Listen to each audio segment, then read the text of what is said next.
సంగం దగ్గర నిన్నటి రోజు జరిగినటువంటి ఘోర రోడ్డు ప్రమాదంలో 7 మంది మృతి చెందడం జరిగింది. ఇది దురదృష్టకరమైనటువంటి సంఘటన. ఇందులో భాగంగా ఈరోజు మృతదేహాలను సందర్శించి ఆ కుటుంబ సభ్యుల్ని పరామర్శించారు. సాధారణంగా రోడ్డు ప్రమాదాలు జరగడం అనేటువంటిది సర్వసాధారణమైనటువంటి విషయం.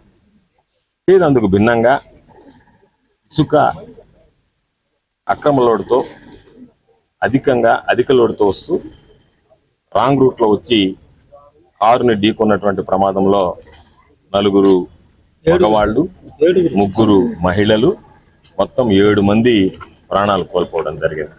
అంటే జిల్లాకు సంబంధించినటువంటి అనేక సందర్భాలలో అనేక సంఘటనలు జరుగుతున్నా, ఎంతో మంది ప్రజలు గాలిలో వాళ్ళ ప్రాణాలు గాలిలో కలిసిపోతున్నా ప్రభుత్వం అధికారులు ఏమాత్రం పట్టించుకోకుండా ఈరోజు అధిక స్పీడ్తో రావడం, పగలు రాత్రి తోలడం, వాళ్ళ నిద్రలేమితో అసలు లైసెన్స్ లేనటువంటి డ్రైవర్లు కొంతమంది డ్రైవ్ చేయడం, వీటన్నిటి వల్ల చేయనటువంటి తప్పుకి ఆ కుటుంబాల శిక్షకి గురవుతూ ప్రాణాలు కోల్పోయేటువంటి పరిస్థితులు ఏర్పడ్డాయి. ఈరోజు ఆ లారీ ఎక్కడి నుంచి వచ్చింది, ఏ రీతిలో దానికి అనుమతులు ఉన్నాయి, దాన్ని ఏ విధంగా తీసుకొచ్చారు? మాకున్నటువంటి సమాచారం ప్రకారం పెరుమాళ్లపాడు నుంచి ఆ లారీ అధిక లోడుతో రావడం, దానివల్ల రాంగ్ రూట్లో వచ్చి ఈ ప్రమాదానికి దుర్ఘటనకి కారణం కావడం జరిగింది. ఇవి కోకొల్లలుగా జరుగుతున్నాయి ఈ జిల్లాలో. ప్రభుత్వం పట్టించుకోవటం లేదు, అధికార యంత్రాంగం పట్టించుకోవటం లేదు. నిన్న ఈ మధ్యనే సోమశిల నుంచి నీళ్లు వదిలితే ఇరువురు రీచ్లో అక్రమంగా తరలిస్తున్నటువంటి ట్రాక్టర్లు మునిగిపోవడం జరిగింది.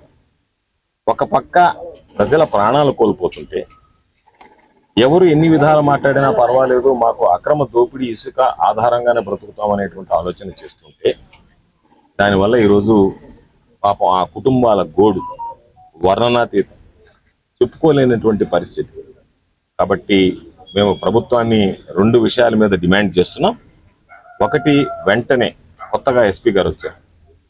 ఎస్పీ గారికి ఈ జిల్లాలో జరిగేటువంటి అక్రమ రవాణాను గురించి, ఇసుక రవాణాను గురించి కానీ, గ్రావెల్ గురించి కానీ, ఇటువంటి ప్రమాదాల గురించి కానీ తెలుసుకోవడం పెద్ద పని కాదు.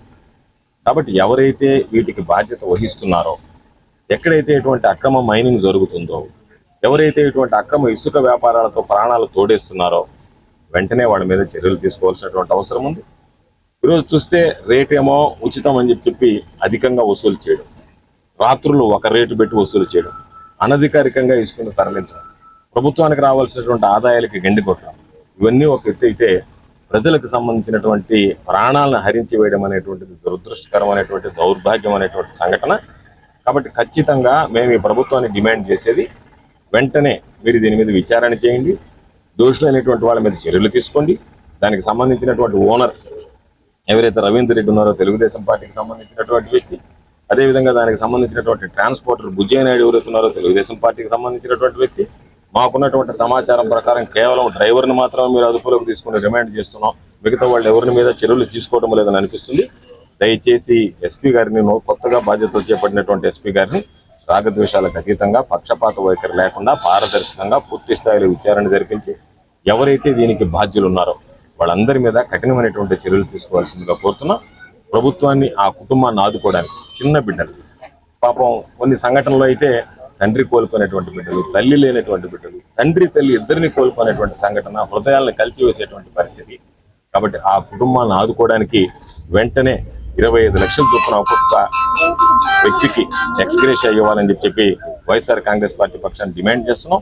దానితో పాటు మరో 25 లక్షల రూపాయలు ఎవరైతే ఈ ప్రమాదానికి కారకులైనటువంటి వ్యక్తులు ఉన్నారో వాళ్ళ ద్వారా ఒక్కొక్కరికి మరో 25 లక్షల రూపాయలు, 50 లక్షల రూపాయలు ఒక్కొక్క కుటుంబానికి ఇచ్చి ఆ కుటుంబాలను ఆదుకోవాల్సిందిగా వైఎస్ఆర్ కాంగ్రెస్ పార్టీ పక్షాన్ని డిమాండ్ చేస్తున్నాం. అదేవిధంగా ఈరోజు ఎవరైతే పాపం ఈ దురదృష్టకరమైనటువంటి సంఘటనలో అసూలు బాశారో వాళ్ళకి హృదయపూర్వకమైనటువంటి శ్రద్ధాంజలి ఘటిస్తూ, నివాళులు అర్పిస్తూ ఆ కుటుంబ సభ్యులకి వాళ్ళు లేని లోటు తట్టుకుని ముందుకు వెళ్ళేటువంటి ధైర్యాన్ని ఆ భగవంతుడు ప్రసాదించాలని చెప్పి